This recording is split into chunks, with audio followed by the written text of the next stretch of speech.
nổ cả lắm rồi. Ôi,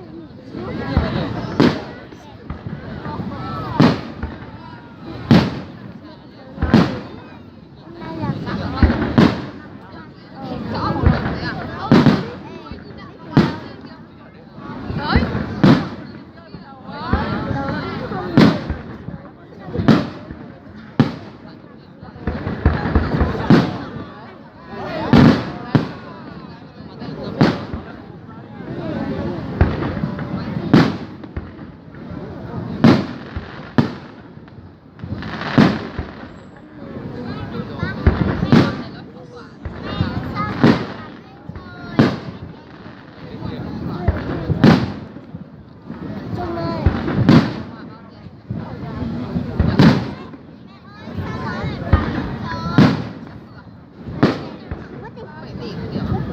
quay chụp cái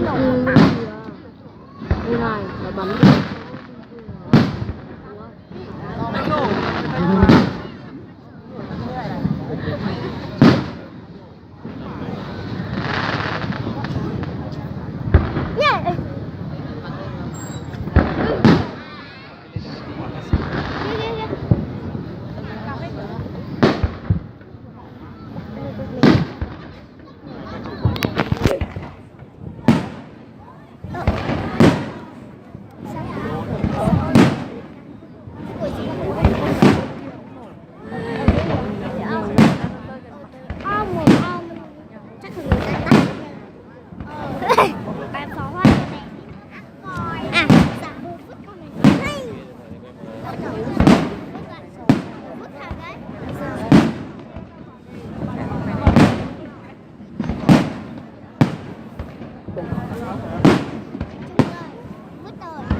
chị Ánh lên đứng tí kia sao ấy chị Ánh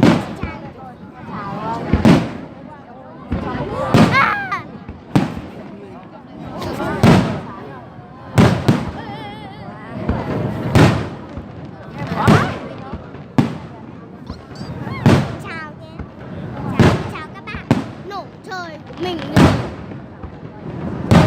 cái này mây nó phải vỗ, sao mây không vỗ?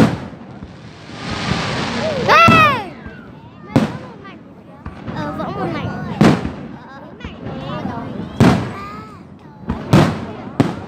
Ôi, ôi, ôi, ôi. Vỡ máy quay rồi, vỡ máy quay rồi.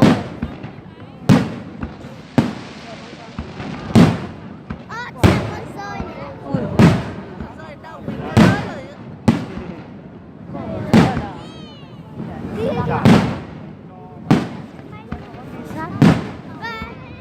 Con điên này, mày tao giật mình rồi. Lâu lắm rồi mày đã xem. Quá to rồi.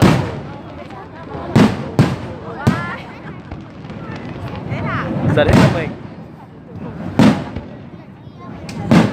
Đây đẹp hơn hôm 2017 đấy à.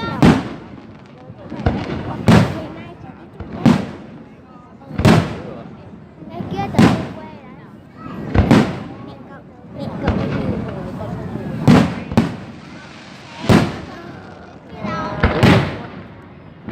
các bạn ơi, được đấy.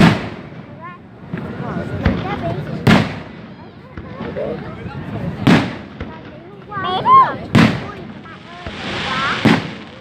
Bạn ơi, bé quá mình không thể nào. Bạn ơi, mình không thấy đẹp bạn ạ. Mình không thấy đẹp bạn ơi. Bạn to lên nữa đi bạn. To cả thế giới. To cả mình này đi.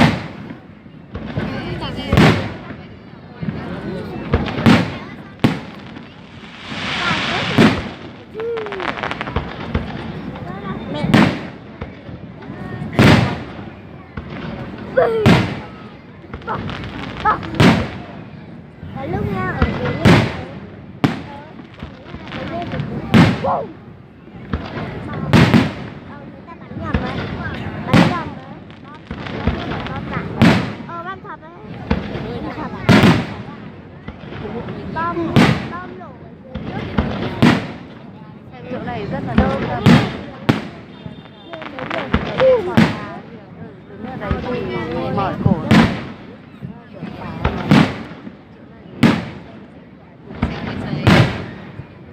Cầm mỏi cổ. Mày ấn được bao nhiêu cái? Mày ấn 100 cái. Vỡ mày. Bắn tin đấy.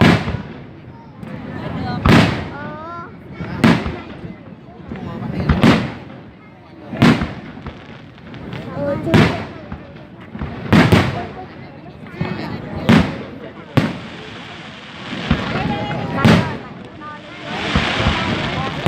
To lên nữa mày.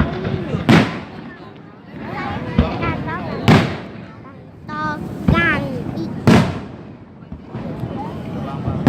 To cả thế giới này. Thôi mình đi ra chỗ khác xem, mình lên trời xem cho nó nổi. Nổi hết cả.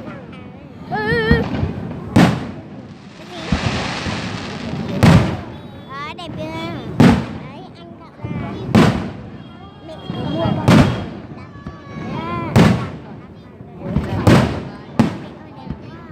Mẹ đặt đẹp. Xem gì đâu. Anh tớ có quay gì đâu.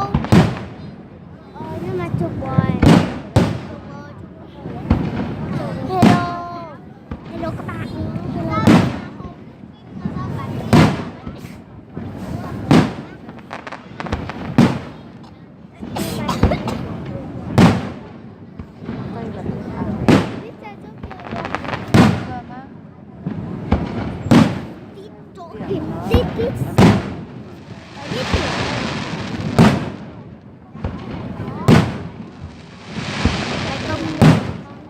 Đang nói chuyện.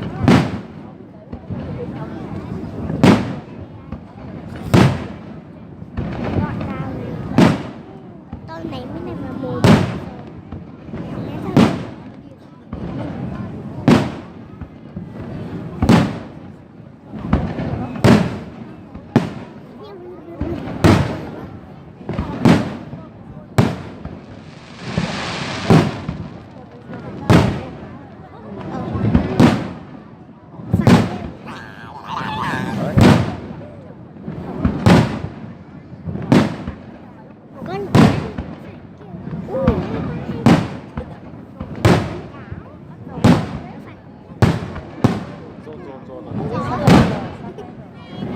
Vui trời. Cao quá không quay được.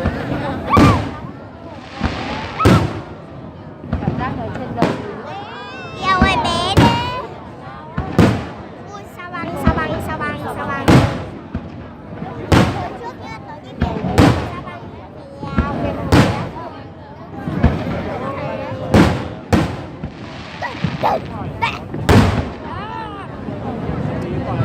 Cầm mồm đi, ta nói chuyện nào. Đi biển đó. 11 cái gì 100. 100.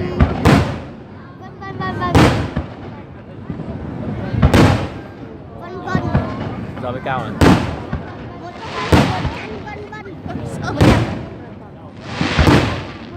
Rồi đi. Rồi tầm đẹp. 800. 30 triệu. Cẩn thận, rơi chết đấy. Rồi mới đẹp. Mày ấy